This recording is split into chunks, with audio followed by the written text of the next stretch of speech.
Nacional. Saludamos a todo el país y a Fabiola Chávez, que nos acompaña también desde la revista Al Día en la ciudad de La Paz. Y hoy, quien está a mi derecha, está el ministro de Autonomías, el señor Hugo Siles, también, para hablarnos acerca de las 4 posibles vías que podrían habilitar al presidente Morales para las próximas elecciones. ¿Cómo está, ministro? Bienvenido. Buenos días, Nicole. Buenos días a todo el país. Un placer estar en Bolivisión. Bien, ministro, ¿cuáles son esas 4 posibles vías que podrían habilitar al presidente? Bueno, existen 4 vías constitucionales que han sido trabajadas producto del análisis del 9º Congreso Nacional del MAS y PCP.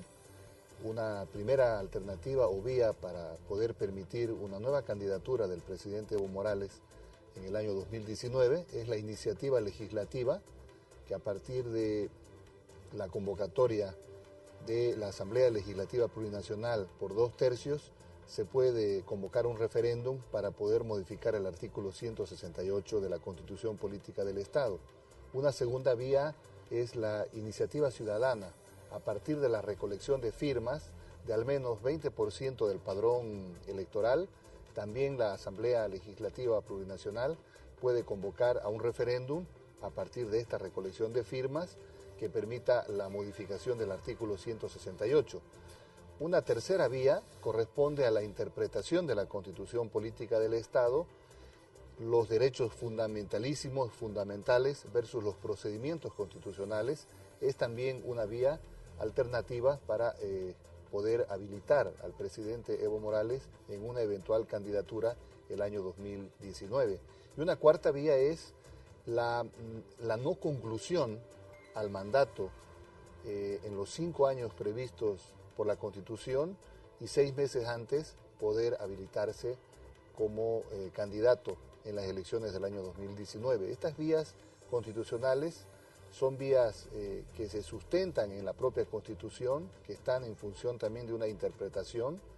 Estas vías constitucionales son también irrefutables en términos de su aplicación, por lo que estaría allanado el camino para que en función de el uso de alguna de las 4 vías se pueda nuevamente postular el presidente Evo Morales a una candidatura. Obviamente el Congreso Nacional del MAS y PCP ha hecho un análisis pormenorizado de por qué las razones de pedirle al presidente que pueda él continuar en el desarrollo del año 2020 al 2025, toda vez que hay una responsabilidad todavía para conducir y concluir la Agenda Patriótica 2025.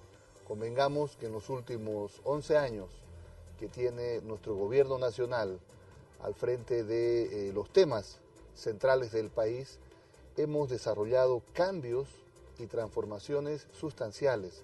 Estamos en un proceso de aplicación y de ejecución de la Agenda Patriótica 2025, el Plan de Desarrollo Económico Social 2015-2020 está en plena aplicación. Bolivia ha transformado estructuras de la sociedad, principalmente en el avance que tenemos en todos los campos que representan un avance en servicios, en infraestructura, en educación, en salud, en políticas de inclusión social, en economía. Todo esto significa necesariamente garantizar la continuidad y el poder arribar y llegar al año 2025, a los 200 años de historia de nuestro país, en condiciones en las cuales podamos reducir la pobreza extrema, finalmente alcanzar los indicadores que nos hemos propuesto. Y ello obviamente garantiza el tener al frente al conductor, al líder, que ha permitido el desarrollo extraordinario de todos estos procesos de Ministro, cambio. ¿Qué nos puede comentar acerca de que los sectores afines del MAS y el presidente Evo Morales han pedido que el referéndum del 21 de febrero se elimine, se anule?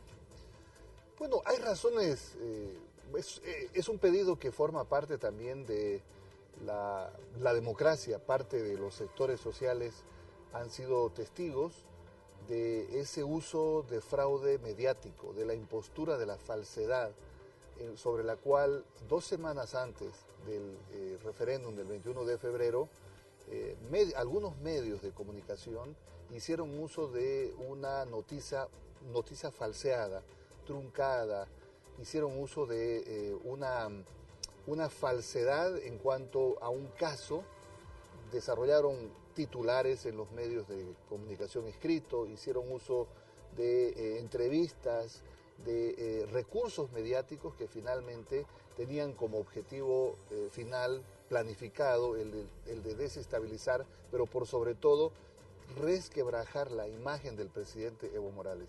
Yo tengo una básica encuesta que ha hecho Equipos Mori. Fíjese, Equipos Mori, que es una prestigiosa empresa de investigación estadística de encuestas, le pregunta a los bolivianos con relación a si los medios de comunicación de ese entonces, 2 semanas antes del referéndum, el 21 de febrero, hicieron uso de la información veraz o exageraron o manipularon el tema. Fíjense, el 70% de los ciudadanos considera que sí exageraron, hicieron uso de obviamente de una información falsa. Solo el 19% considera que sí fue verídica la información, pero el 70% le está diciendo que no, porque se hizo uso de toda una información falseada. En todas estas encuestas que se hizo en todo el país, fíjese también, si las personas que asistieron 2 semanas antes del referéndum fueron engañadas con la información, el 53% dice que sí, el 53% del área urbana dice que sí, el 52% del área rural dice que Ministro, que sí. esto es la sensación ciudadana que ha tenido, por supuesto, para disminuir, se cree en sí, el voto sobre el caso de Zapata.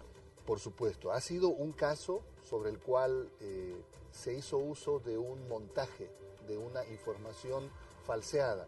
Finalmente no existía ni el niño, ni había la tía que lo había tenido en brazos, ni tampoco existía ninguna supuesta relación entre esta persona y el presidente Evo Morales. Toda esa información transcurrió durante 2 semanas y generó sin duda una afectación en la opinión pública con relación a la imagen del presidente. Por eso es que el 21 de febrero tiene una connotación principalmente sobre la conciencia colectiva de los ciudadanos, el uso de esta información falseada. Yo decía ayer en un medio de comunicación, el propio Papa Francisco, cuando se refiere al uso de la información falseada, la información que es mentirosa, engañosa y que se usa esa información de forma deliberada, dice el Papa Francisco, es un pecado. Eso dice el propio Papa Francisco. Entonces, obviamente que hay una sensación de engaño. El referéndum del 21 de febrero se validó, se reconoció, pero los sectores sociales tienen derecho a hacer uso de cualquier vía, también constitucional, como para plantear la anulación. Es parte de la democracia. Si uno asiste, por ejemplo, a un documental que ha producido Ministro, disculpe que lo corte en este momento. Vamos a conocer el dato preciso de la hora. Al retornar vamos a tener más preguntas con el ministro de Autonomías. Tomamos este contacto con Santa Cruz. Ministro, Hugo Siles, le habla Fabiola Chávez desde la ciudad de La Paz.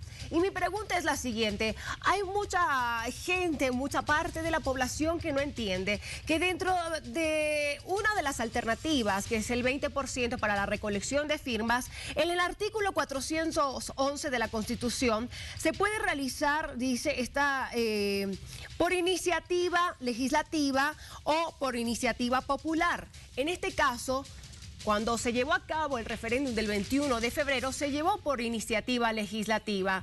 ¿Ahora se puede volver a retroceder? ¿Se puede volver a cambiar esto? Fabiola, una iniciativa legislativa que en todo caso se diferencie en cuanto a la pregunta del referéndum, un nuevo referéndum, es viable. Si la pregunta del referéndum, en todo caso, un próximo referéndum sería el de incorporar autoridades subnacionales o el de hacer uso de otra reforma constitucional, también podría en todo caso habilitar un nuevo referéndum que no es el mismo del 21 de febrero. En todo caso, la iniciativa legislativa por 2/3 de la Asamblea para reformar el artículo 168 de manera distinta, incorporando otros elementos también de reforma constitucional, puede habilitar y puede allanar la posibilidad de hacer uso de la iniciativa legislativa. En el caso de la iniciativa ciudadana, es un proceso de recolección de firmas de al menos 20% del padrón electoral, algo así como 1.200.000 ciudadanos tendrían que refrendar esta iniciativa ciudadana que luego la Asamblea Legislativa Plurinacional convocaría a un referéndum para la modificación del artículo 168. Ambas vías son constitucionales, son posibles. Ministro, ¿qué es lo que debe entender en este preciso momento la gente acerca de la posible repostulación del presidente Morales? Bueno, el Congreso Nacional del MAS le ha pedido al presidente que él pueda participar nuevamente de una elección el año 2019. Obviamente que esa definición de cuál es la vía constitucional será analizado el año 2019, no ahora porque estamos en un proceso de gestión pública, sin duda, preocupados y concentrados en los principales temas que tiene el país. Por eso es que también la concentración y la cualificación de la gestión pública ha permitido en los 10 años, ya casi 11 años de gestión, un cambio radical en todos los temas que tiene nuestro país.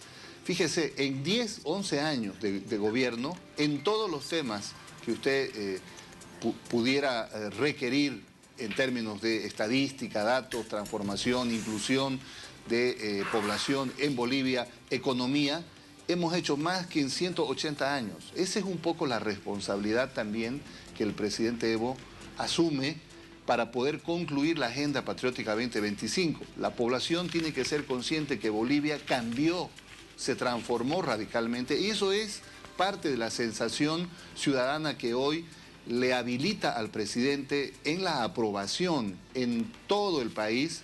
Por encima del 50%, el presidente Evo Morales tiene una aprobación que es producto del trabajo, de la gestión pública. No es inercia, no es un accidente que hoy la población le ratifique al presidente, le apruebe la gestión por encima del 50% en todo el país. Una aprobación a 11 años casi ya de gobierno que es invariable, que ha tenido siempre una ubicación por encima del 50%. A la luz de los acontecimientos, si podemos ver en la región, no existe un presidente con menos tiempo incluso de mandato que tenga una aprobación a la gestión de gobierno. Esa es de alguna forma la responsabilidad que asume el presidente. Ha sido el Congreso Nacional del MAS, las organizaciones sociales que le han pedido al presidente que pueda él continuar una gestión más para poder completar y garantizar el cumplimiento de la Agenda Patriótica 2025. Ministro, ¿qué les dice usted a aquellos analistas políticos quienes aseguran que estas 4 alternativas propuestas son inconstitucionales y que además estas podrían estar intentando violar la Carta Magna? Bueno, hay ciudadanos con el rótulo de analistas que tienen todo el derecho a hacer uso del disenso o de la opinión.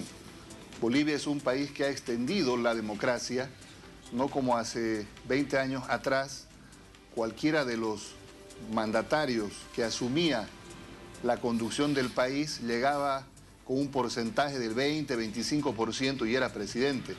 A los analistas que están, entre comillas, también expresando una opinión, les decimos, existen espacios para debatir, espacios académicos, espacios de difusión, y también nosotros hemos hecho uso de un análisis constitucional.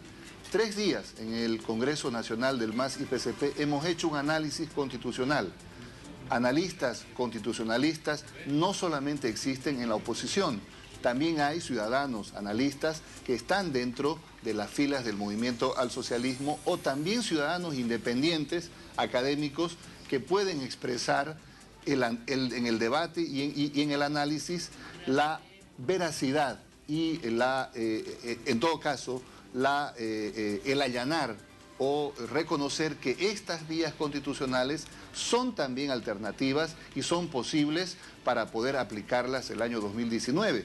En todo caso, el debate es democrático.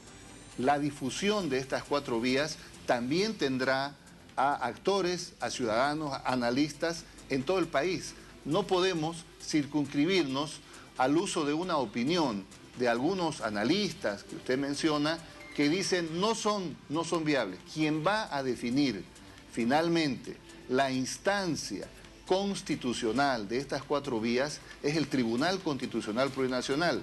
Por encima del Tribunal Constitucional Plurinacional, cuando se declare constitucional una de las 4 vías, bueno, ya no existe un debate posible porque es la instancia de la justicia, del órgano judicial, que hace el control de constitucionalidad respectivo a cada una de las normas, de las leyes que existen en el país. Ministro, estamos finalizando ya el 2016. ¿Cómo evalúa esta gestión y con miras al 2017? Bueno, ha sido un año también donde el crecimiento económico registra y coloca a nuestro país como el país de mayor crecimiento de su Producto Bruto Interno. Seguimos siendo la economía más creciente en la región. Hemos tenido un año también de un avance sustancial en los procesos de infraestructura en todo el país. Fíjese, Bolivia ha hecho inversiones o encamina el desarrollo de inversiones en la etapa de industrialización de los recursos naturales. Hemos comprometido recursos para poder desarrollar en cada uno de los 9 departamentos grandes obras de infraestructura, hidroeléctricas, servicios, plantas de industrialización, por ejemplo, del polipropileno. Hemos comprometido el desarrollo de servicios públicos de transporte en Cochabamba, en Santa Cruz, la ampliación del aeropuerto, son parte de la gestión pública para poder comprometer los recursos que permita que el Plan de Desarrollo Económico Social pueda cumplirse hacia el 2020 con un sinnúmero de tareas que se ha definido como Estado, como gobierno. Un año que sin duda también nos ha permitido reunirnos en Sucre, las organizaciones sociales, los sectores sociales, para poder hacer un planteamiento de la agenda del cambio en la justicia. Hemos tenido un año también de avances sustanciales en política exterior en cuanto a la demanda marítima, a la defensa de las aguas del Silala. Hay una gestión pública que se desarrolla con una dinámica distinta. No alcanza el día prácticamente para poder culminar los procesos tanto de inauguración de obra como de gestión pública, como de inclusión en políticas sociales a sectores otrora vulnerables. Un año que yo califico positivo en muchos aspectos porque la economía boliviana, el desarrollo de una gestión pública con el modelo boliviano inclusivo ha permitido mantener un crecimiento, ha permitido seguir proyectando la inversión pública que nos garantice que en los próximos 10, 20 años Bolivia va a seguir teniendo fuentes de recursos, de ingresos, pero mejorando siempre el desarrollo de estos recursos hacia un mayor valor agregado, hacia la industrialización. El presidente Evo Morales es un presidente previsor, es un presidente que sabe lo que en los próximos 5 o 10 años el país necesita. Por eso que también nuestro plan de desarrollo económico social se conecta con el cumplimiento de la Agenda Patriótica 2025, que al final es reducir la pobreza extrema y alcanzar los niveles de desarrollo que tenemos previstos. Y esperando tener un 2017 exitoso. Le agradecemos, ministro, por su presencia esta mañana y por su tiempo. Muchas gracias por la oportunidad. Nos despedimos también desde la ciudad de La Paz, Fabiola Chávez. Gracias. Bien, nosotros vamos a continuar con más. Acompáñenos a una brevísima pausa. Al retornar tenemos más información.